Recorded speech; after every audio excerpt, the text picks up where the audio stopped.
뭐, 우리 엄마가 하루 잔 거 가지고 숙박비를 내라 했다고? 여보, 솔직히 요즘 같은 시대에 시어머니가 며느리 눈치 없이 오는 게 더 이상하지 않아요? 그리고 모텔에서 숙박비 내는 것보단 좋은 거 아니에요? 그래, 당신, 여기 잠깐만 있어봐. 아들은 서재로 들어가 노트북을 켰습니다. 그리고는 조용히 계산기를 꺼내 들었죠. 달력을 펼쳐놓고 하나하나 날짜를 세어갔습니다. 1월, 2월, 3월. 올해 들어 장모님이 다녀가신 날들을 꼼꼼히 체크했죠. 자, 여기 봐. 올해 장모님이 우리 집에 며칠 묵고 가셨는지 계산해봤어. 그게 왜요? 올해에만 20밤 정도 묵고 가셨더라고. 10만 원씩 계산하면 200만 원. 나도 똑같이 더 받지도 덜 받지도 않고 10만 원씩 계산한 거야. 어때? 그리고 많이 봐줘서 작년건 청구 안 할게. 당신이 전달할래? 아니면 내가 직접 장모님께 전화해서 받을까? 여보, 그게 무슨 소리예요? 우리 엄마한테도 돈을 받겠다고요? 당연하지. 우리 집에서 하루 자려면 숙박비를 내야 한다며?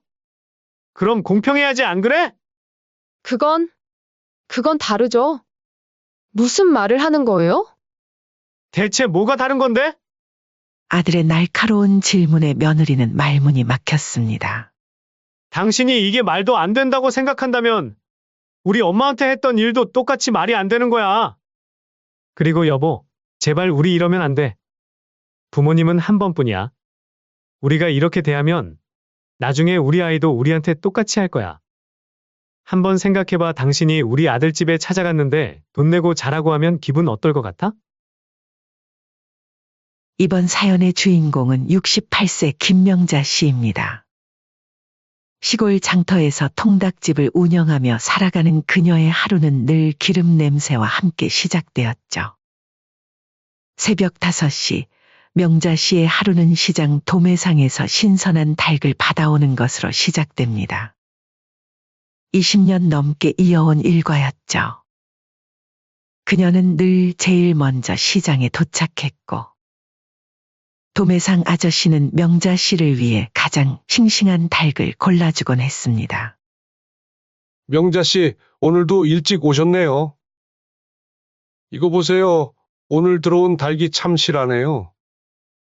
아이고, 감사합니다. 우리 손님들은 눈이 참 까다로워서 말이죠. 장터로 돌아와 가게 문을 여는 시간은 아침 9시. 하지만 그 전에 해야 할 일이 한두 가지가 아니었습니다. 양념을 버무리고 기름을 데우고 가게 안팎을 깨끗이 청소하는 일까지. 모든 준비를 마치고 나면 어느새 해가 중천에 떠 있었죠. 어서 오세요. 따끈따끈한 통닭 나왔습니다. 장터 골목에서 울리는 명자 씨의 목소리는 언제나 힘이 넘쳤습니다. 20년째 같은 자리를 지키고 있는 그녀의 통닭집은 장터의 터줏대감이나 다름없었죠. 기름이 튀는 소리, 바삭하게 익어가는 닭 냄새. 손님들의 웃음소리가 뒤섞인 이곳에서 명자 씨는 홀로 아들 희원이를 키워냈습니다. 우리 희원이 등록금 마련하려고 예전에는 하루에 닭 100마리도 더 튀겼어요. 명자 씨는 단골 손님들에게 늘 그렇게 말하곤 했습니다. 아들 자랑을 할 때면 그녀의 주름진 얼굴이 자랑스러움으로 환하게 빛났죠. 피부에 밴 기름 냄새가 아들의 등록금이 되고 학원비가 되었다는 걸 그녀는 한 번도 후회한 적이 없었습니다. 트럭 운전기사였던 남편과 사별한 뒤로는 더욱 열심히 일했습니다. 아들 희원이가 중학교 2학년 때였죠. 갑작스러운 교통사고로 남편을 잃고 명자 씨는 시리에 빠질 겨를도 없이 일터로 나와야 했습니다. 엄마가 있잖아. 너무 걱정하지 마. 그때 중학생이었던 아들에게 했던 말을 명자 씨는 지금도 생생히 기억합니다. 그 말을 지키기 위해 얼마나 많은 밤을 지새웠는지 모릅니다. 주문이 밀릴 때면 손등에 기름이 튀어도 아랑곳하지 않고 일했고 명절 때는 사흘 내내 서서 일한 적도 있었죠. 그렇게 키운 아들 희원이는 이제 서울에서 대기업 과장으로 일하고 있었습니다. 결혼도 하고 자리도 잡았지만 얼굴 보기가 쉽지 않은 게 명자 씨의 유일한 서운함이었죠. 아들이 바빠서 그래요. 출장도 자주 가고. 명자 씨는 늘 그렇게 아들을 변호했습니다. 단골 손님들이 그래도 하나뿐인 아들인데 자주 와야지 하고 말할 때면 괜히 더 아들 편을 들었죠. 하지만 속으로는 보고 싶은 마음에 눈물이 날 때도 있었습니다. 일주일에 한 번 정도 오는 전화통화가 그나마 위안이 되었죠. 아들은 늘 바쁜 와중에도 어머니의 안부를 물었고 건강을 걱정했습니다. 어머니, 너무 무리하지 마세요. 이제 나이도 있으시고요. 엄마 건강이 항상 걱정이 돼요. 그런 아들의 걱정이 현실이 된 건 지난주였습니다. 평소처럼 닭을 튀기다가 갑자기 허리에 찌릿한 통증이 왔죠. 순간 그대로 주저앉을 뻔했지만 다행히 옆에 있던 손님이 부축해 주었습니다. 아이고, 명자 씨. 병원 한번 가보세요. 요즘 허리 아프다고 하시더니 너무 무리한 거 아니에요? 주변의 걱정 어린 권유에 마지못해 동네 병원을 찾았습니다. 평생 아픈 소리 한 번 안 하고 살았는데 이제 나이를 속일 수 없나 봅니다. 디스크 초기 증상 같은데 큰 병원에서 정밀 검사를 받아보시는 게 좋겠습니다.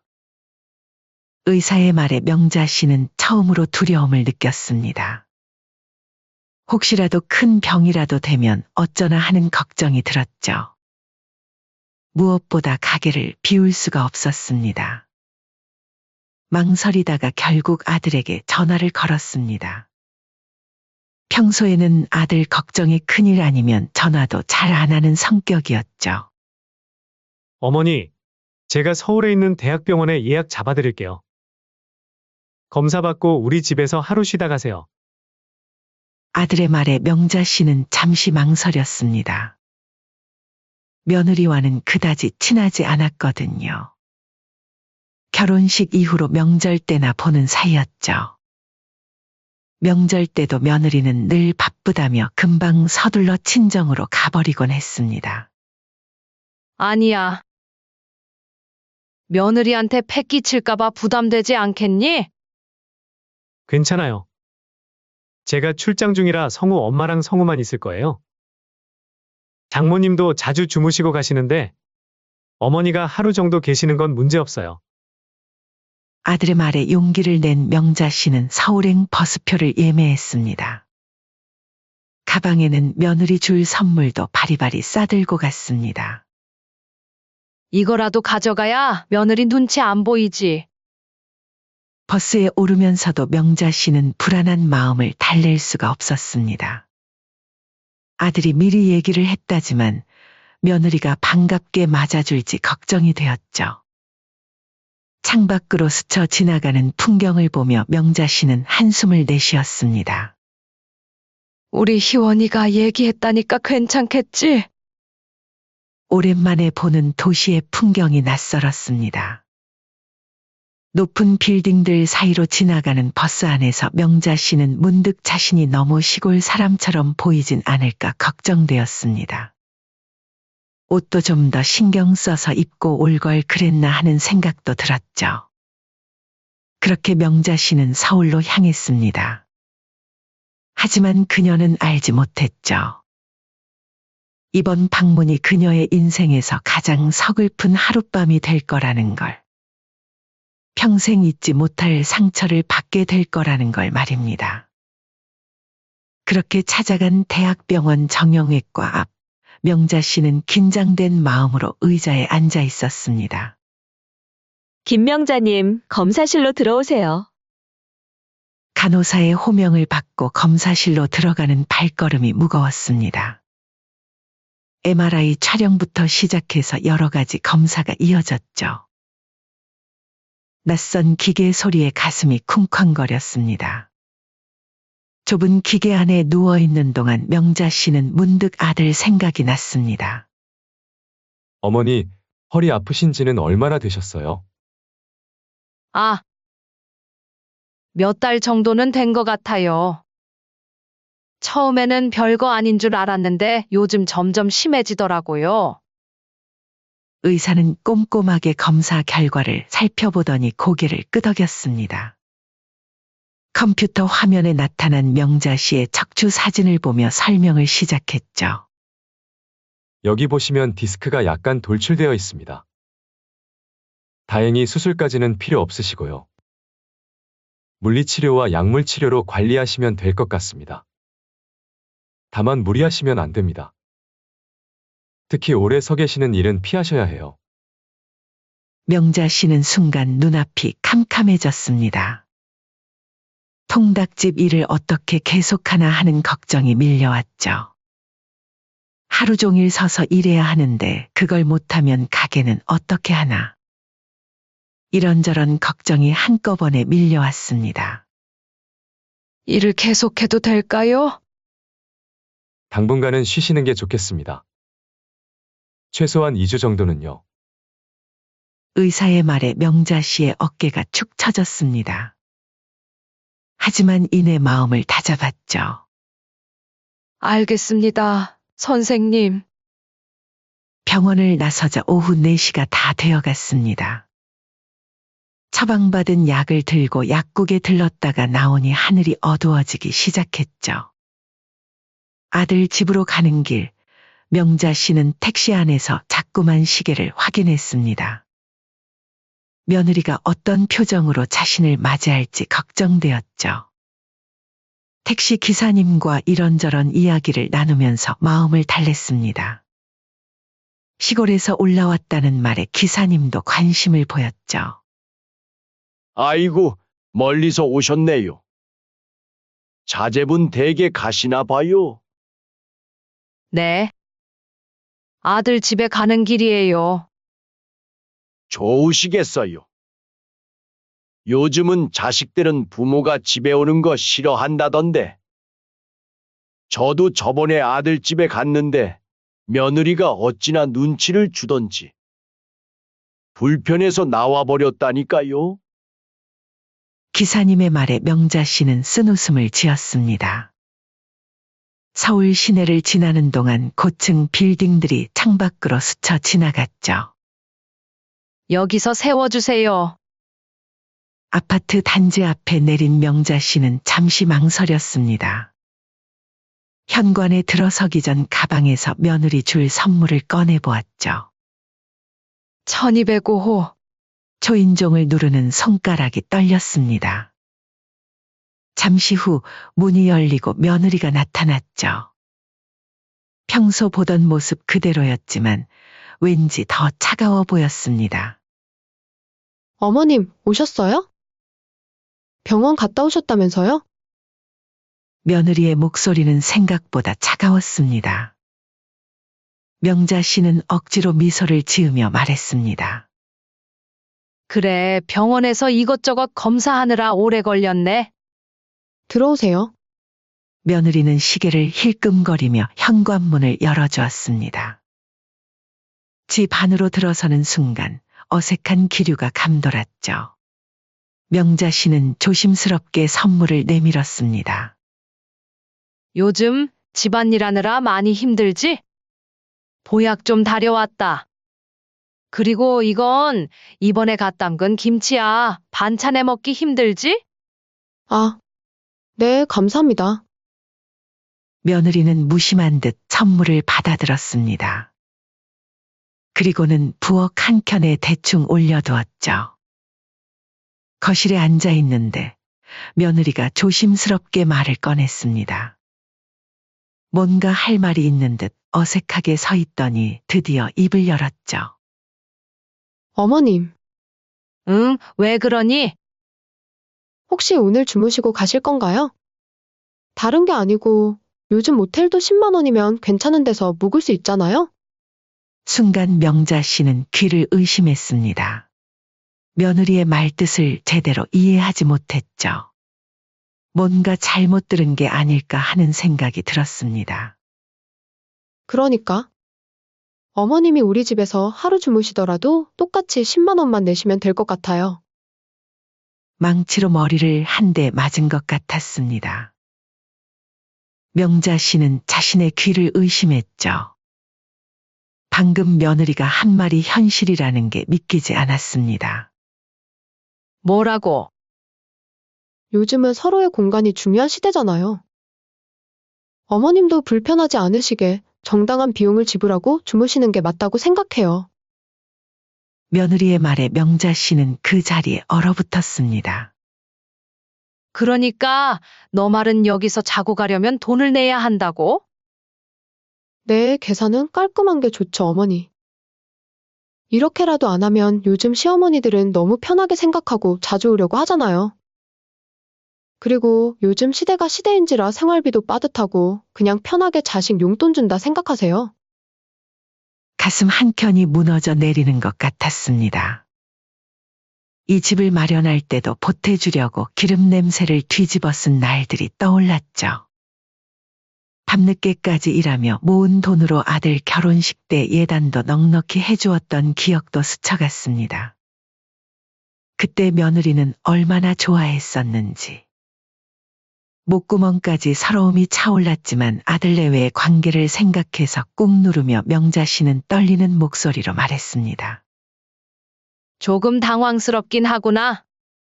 그래, 알았다. 며느리는 흡족한 표정으로 말했습니다. 어머님, 계좌번호 불러드릴까요? 그래, 알겠다. 이체해주마. 그렇게 며느리는 태연하게 돈을 받아들고 그럼 편히 쉬세요. 너무 서운하게 생각하지 마시고요. 라며 방으로 들어갔습니다.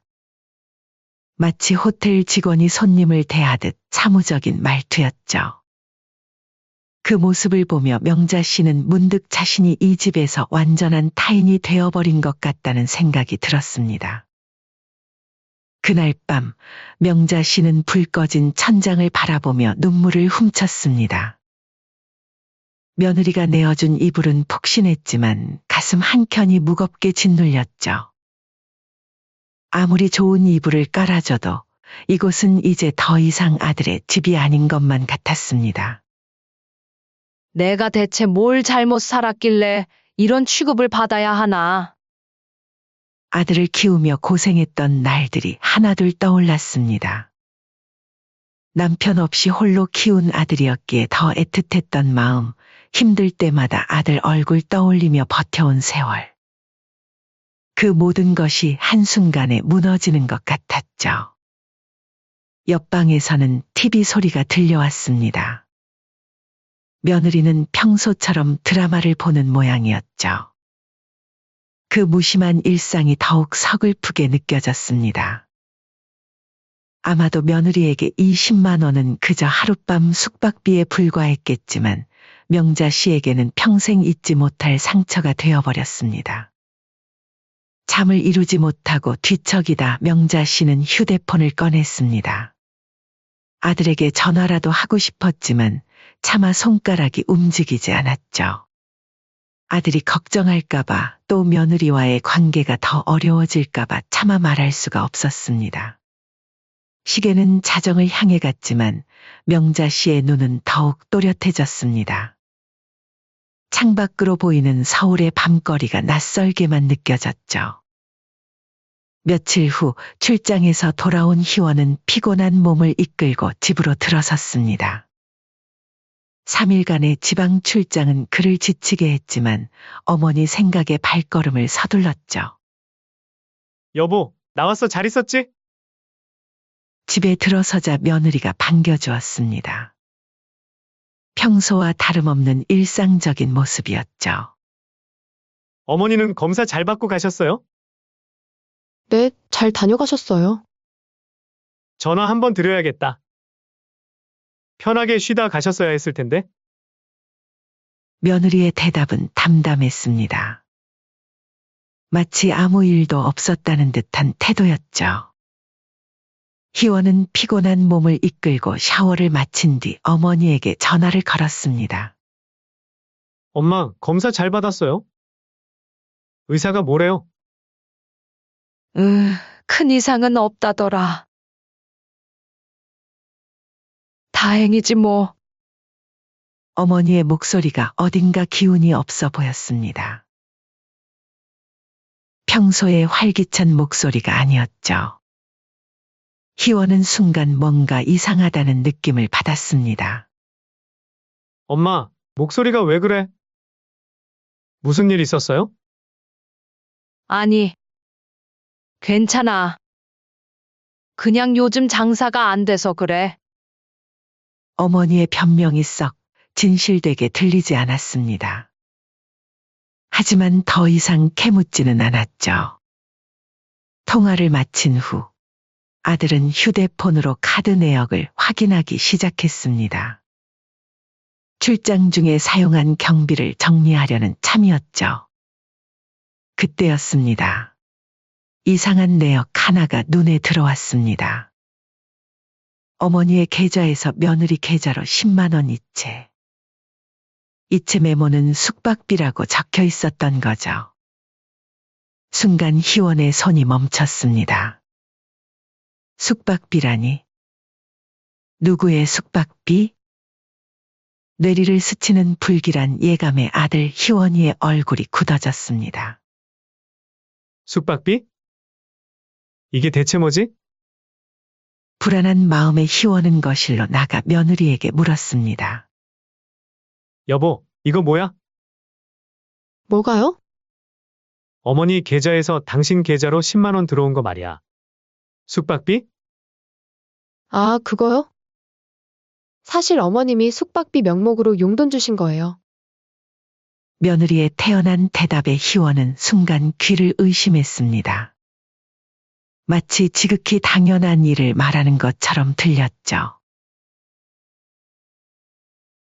우리 엄마한테 돈을 받았다고. 그거 엄마가 먼저 주신다고 한 거야? 아니요, 제가 달라고 했죠. 딱 요즘 모텔 가격 정도 받았어요. 거기보단 여기가 더 좋으니까 싸게 받은 거죠. 우리 엄마가 하루 잔 거 가지고 돈을 내라 했다고? 아들 희원이의 목소리가 점점 높아졌습니다. 하지만 며느리는 전혀 이상하다고 생각하지 않는 듯했죠. 여보, 솔직히 요즘 같은 시대에 시어머니가 며느리 눈치 없이 오는 게 더 이상하지 않아요? 그럼 장모님이 우리 집에서 지낼 때는 괜찮았어? 희원의 날카로운 질문에 며느리가 잠시 움찔했습니다. 하지만 이내 또박또박 말을 이었죠. 그건 다르지. 우리 엄마는 애도 봐주시고 집안일도 도와주시잖아. 순간 아들 희원이의 머릿속에서 무언가가 탁 하고 끊어지는 소리가 들리는 것 같았습니다. 아내의 이중적인 태도가 너무나도 충격적이었죠. 잠깐만 있어봐. 아들은 서재로 들어가 노트북을 켰습니다. 그리고는 조용히 계산기를 꺼내 들었죠. 아내가 의아한 듯 쳐다보았지만 아들은 말없이 키보드를 두드리기 시작했습니다. 달력을 펼쳐놓고 하나하나 날짜를 세어갔습니다. 1월, 2월, 3월. 올해 들어 장모님이 다녀가신 날들을 꼼꼼히 체크했죠. 설날에 3일, 장모님 생신에 2일, 손주 학예회 때 2일. 자, 여기 봐. 올해 장모님이 우리 집에 며칠 묵고 가셨는지 계산해봤어. 그게 왜요? 며느리의 목소리가 살짝 떨렸습니다. 뭔가 불길한 예감이 든 듯했죠. 올해에만 20밤 정도 묵고 가셨더라고. 10만 원씩 계산하면 200만 원. 나도 똑같이 더 받지도 덜 받지도 않고 10만 원씩 계산한 거야. 어때? 그리고 많이 봐줘서 작년건 청구 안 할게. 당신이 전달할래? 아니면 내가 직접 장모님께 전화해서 받을까? 며느리의 얼굴이 새파래졌습니다. 입술이 하얗게 변할 정도로 충격을 받은 듯했죠. 여보, 그게 무슨 소리예요? 우리 엄마한테도 돈을 받겠다고요? 당연하지. 우리 집에서 하루 잔다고 숙박비를 내야 한다며? 그럼 공평해야지, 안 그래? 그건 다르죠. 무슨 말을 하는 거예요? 뭐가 달라? 시어머니는 돈을 내야 하고, 친정어머니는 공짜로 지내도 되는 거야? 아들의 날카로운 질문에 며느리는 말문이 막혔습니다. 얼굴이 붉어졌다가 창백해지기를 반복했죠. 시어머니랑 친정어머니는 다르잖아요. 그래, 다르지? 치사한 것 같아서 이 말은 안 하고 싶은데, 막말로 당신이 이 집 살 때 보태준 거 있어? 여기 우리가 살고 있는 이 집 살 때도 보태주셨어. 나머지 돈은 내가 결혼 전에 모아둔 거고. 근데 우리 엄마한테 숙박비를 받았다고? 지금 말이 된다고 생각해? 순간 아들의 목소리가 떨렸습니다. 분노와 실망감이 뒤섞인 감정이 그대로 전해졌죠. 당신이 이게 말도 안 된다고 생각한다면 우리 엄마한테 했던 일도 똑같이 말이 안 되는 거야. 대체 왜 입장 바꿔서는 생각을 못 하는 거야? 며느리는 결국 아무 대답도 하지 못했습니다. 그저 고개를 숙인 채 서 있을 뿐이었죠. 희원은 책상 서랍을 열어 통장을 꺼냈습니다. 그리고는 10만 원을 꺼내 테이블 위에 올려놓았죠. 이거 어머니한테 돌려드려. 그리고 사과도 해. 우리 어머니가 얼마나 상처받으셨을지 생각해봐. 며느리는 여전히 말이 없었습니다. 하지만 눈가가 붉어진 것을 보니 자신의 잘못을 깨달은 듯했죠. 희원은 거실 소파에 앉아 깊은 한숨을 내쉬었습니다. 문득 어머니의 쓸쓸한 뒷모습이 떠올랐죠. 평생 자식 걱정만 하며 사신 어머니께 이런 상처를 준 것을 생각하니 가슴이 아팠습니다. 이제야 어머니의 힘없는 목소리가 이해되었습니다.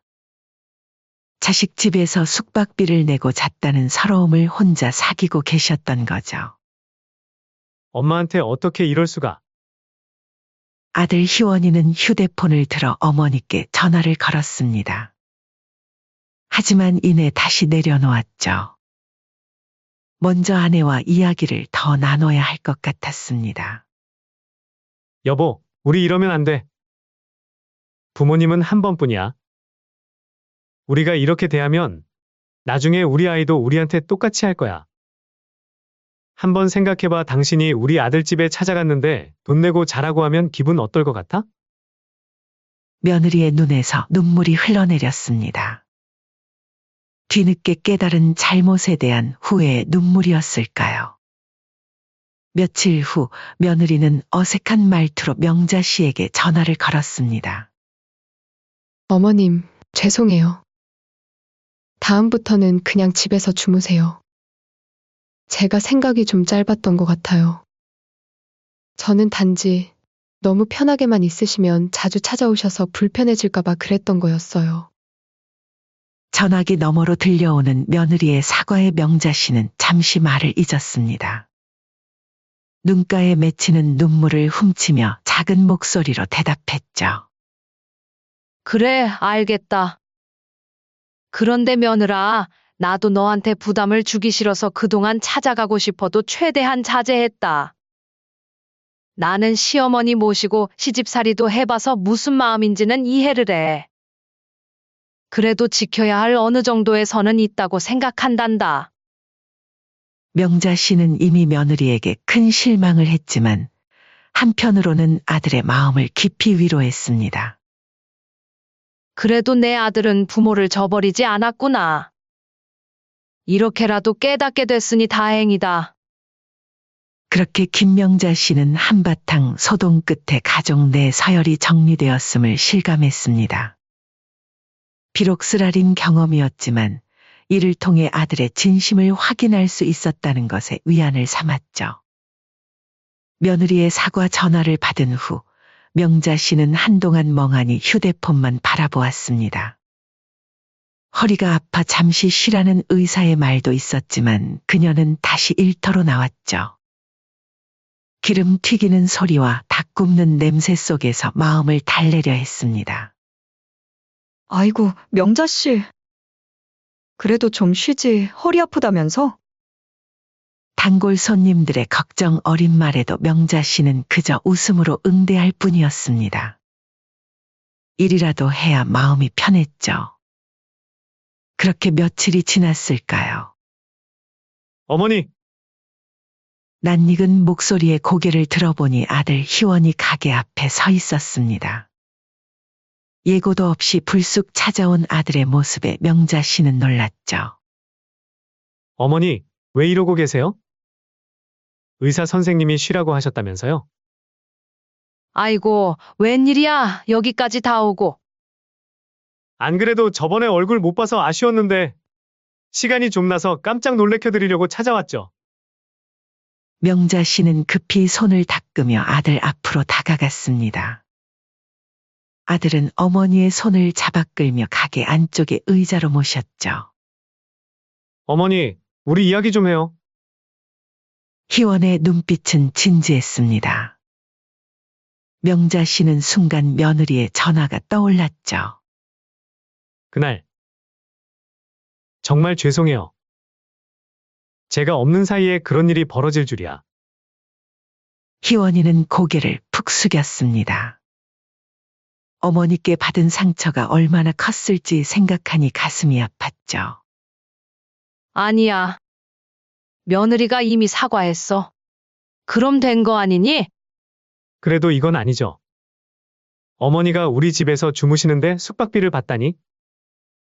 아들의 목소리가 떨렸습니다. 명자 씨는 아들의 어깨를 토닥이며 말했죠. 이제 다 지난 일이야. 내가 이렇게 찾아와줘서 고마워. 어머니, 저희 집에 다시 한번 와주세요. 아들의 말에 명자 씨는 잠시 망설였습니다. 그날의 기억이 아직도 생생했죠. 하지만 아들의 진심 어린 눈빛을 보니 마음이 조금씩 누그러졌습니다. 며느리는 너가 여기 오는 거 알고 있니? 네. 이번엔 와이프도 진심으로 반성하고 있어요. 어머니를 직접 모시러 오고 싶어 했는데 제가 먼저 와보는 게 좋을 것 같아서. 아들의 말에 명자는 잠시 생각에 잠겼습니다. 문득 그날 밤 천장을 바라보며 흘렸던 눈물이 떠올랐죠. 하지만 이내 마음을 다잡았습니다. 그래. 가보자. 가게 문을 닫고 아들의 차에 오르면서 명자 씨는 묘한 기분을 느꼈습니다. 지난번 택시를 타고 갔던 그 길을 이번에는 아들과 함께 가고 있었죠. 아파트에 도착하자 며느리가 현관 앞에서 기다리고 있었습니다. 전과는 다른 모습이었죠. 어머님. 정말 죄송했어요. 며느리는 눈물을 글썽이며 명자 씨의 손을 잡았습니다. 그리고 조심스럽게 지난번 받았던 10만 원을 내밀었죠. 이거. 다시 돌려드리려고 해도 모자랄 텐데. 명자 씨는 며느리의 손을 잡아 돈을 도로 밀어냈습니다. 됐다. 지난 일은 있고 그냥 이제부터 잘 지내자. 그때였습니다. 방에서 뛰어나온 손주가 할머니를 반겼죠. 할머니! 또 와서 너무 좋아요. 순수한 아이들의 반가움에 명자 씨의 눈시울이 붉어졌습니다. 할머니, 지난번에 주신 용돈으로 학용품 샀어요. 아이들의 순수한 말에 어른들은 모두 쓴웃음을 지었습니다. 며느리는 더욱 낮은 목소리로 사과했죠. 제가 정말 잘못 생각했어요. 시어머님과 친정어머님을 차별한 것도, 숙박비를 받은 것도 다 제 잘못이에요. 명자 씨는 며느리의 어깨를 토닥였습니다. 사람이 살다 보면 실수도 하는 거야. 이제 다 잊자. 그날 저녁 가족들은 오랜만에 함께 식사를 했습니다. 어머니, 이제 허리는 좀 어떠세요? 많이 좋아졌어. 걱정하지 마. 이제부터는 조금씩 쉬세요, 엄마. 돈은 너무 걱정 마시고요. 희원의 말에 명자 씨는 고개를 저었습니다. 아이고, 괜찮다. 너네한테 부담 주기 싫어서 그래. 식사를 마친 후 명자 씨는 이번에도 거실에서 잠을 자겠다고 했습니다. 하지만 며느리는 단호하게 고개를 저었죠. 안 돼요, 어머님. 이제부터는 이 방이 어머님 방이에요. 항상 준비되어 있을 거예요. 그 말에 명자 씨의 눈시울이 붉어졌습니다. 작은 방에 들어서니 깨끗하게 정돈된 침구와 함께 옷장 한 켠이 비워져 있었죠. 어머님 옷도 좀 두고 가세요. 자주 오실 수 있게. 이제야 이곳이 진정한 아들의 집이 된 것 같았습니다. 명자 씨는 창밖을 바라보며 미소 지었죠. 이번 일을 계기로 가족들은 더욱 가까워졌습니다. 명자 씨는 문득 그날의 일을 떠올렸습니다. 이렇게 깨닫게 된 것도 감사하네. 그렇게 김명자 씨는 한바탕 소동 끝에 가족의 진정한 의미를 되새기게 되었습니다. 때로는 쓰라린 경험이 더 큰 깨달음을 가져다 준다는 것을. 그리고 진정한 가족의 의미는 서로를 이해하고 용서하는 데 있다는 것을 말이죠.